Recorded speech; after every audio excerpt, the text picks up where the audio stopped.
Alright guys, welcome back to Beautiful Mind today. If you're new here, I'm Roland Attenborough. I'm the leading GANN scientific and analytical researcher. Today we're talking about the Bitcoin 2024 forecast. I make all these forecasts a year in advance. My 2025 forecast I made 2 years in advance. And I won't be releasing that because it's time sensitive right now. Alright, let's get down to it. Back into January, I'm stating we could have a pullback and we would be around this 35. Into the late part of January, I expected we could move up to around the 52 level in that early part of January. So right here. So we kind of got shy of that. You know, it went up to 49. I said 52. Whatever. Then I said we would come back down and have some sort of a big pullback. We did. However, this one ended here in this January, and I stated it would go on possibly to beginning of February and could extend into the mid part of February. So beginning of February, we'd have a low, and the last, up to the 20th, we would have a section or series of lows. And that's exactly what happened, except there was a higher low. Okay? And I stated it was going to be at 35. Well, it was a higher low at 51. Again, I'm a bad news bearer at the best of times. However, I knew that something was up and we would be moving back up by this April 8th, I stated here. Well, we actually moved up this early March, had a move back down, and then by this April 8th, we had our top. Was it at 50? No, it was at 71. Okay, well, I still expected we were going to stay around this area and be revisiting this. I just felt like something was not right.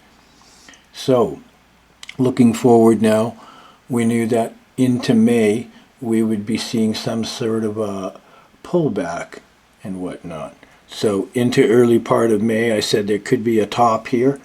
Well, we did sort of have this top into this early part of May, and then a pullback and a flattening period. Okay, but it didn't flatten for very long because that mid-June there, I said that we would have a pop-up into this July, right? This late June, July, right? So looking at that, we came back down, right? We came back up, into July. Okay, so the first part of July we were low, and I said between the 1st and the 15th we would be moving up rapidly. And that's precisely what did happen. We had this late, right? And by the 29th I said we would be moving back down rapidly into August and be flatlining around this 45. Well, we flatlined at 48 right here, 49. So again, I was a little conservative again, but I knew that something was up there. Okay, so from this August, I knew that the cycle was moving up. Let's go ahead and let's finish the rest of the year. So from this August period where I stated we'd be back to this area around 45, we actually made it to 49. Then we would have a rapid move up, or we would move up quite rapidly into this October, this November, and into this December, and we would have some sort of a pullback up into this 15th of December. So a rapid move up into this October and November period of around 65 and 70. Well, yeah, we were 65 and 70 here, all right? And then we shot up even higher, Again, I'm very conservative. I don't want to sell you like to the moon. Like that's not my forte. I'm about mathematical science and delivering results. Moving forward, we were stating that from the 2nd to the 10th of December, there could be some sort of a topping thing and a pullback into the 15th area. And of course, what happened on the 17th and 18th? We had this top. It was just, okay, and then a pullback now.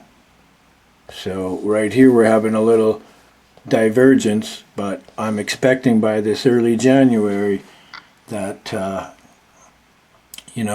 we're going to have something here and a bounce up into this early part of this January. So that's just my feeling about that matter.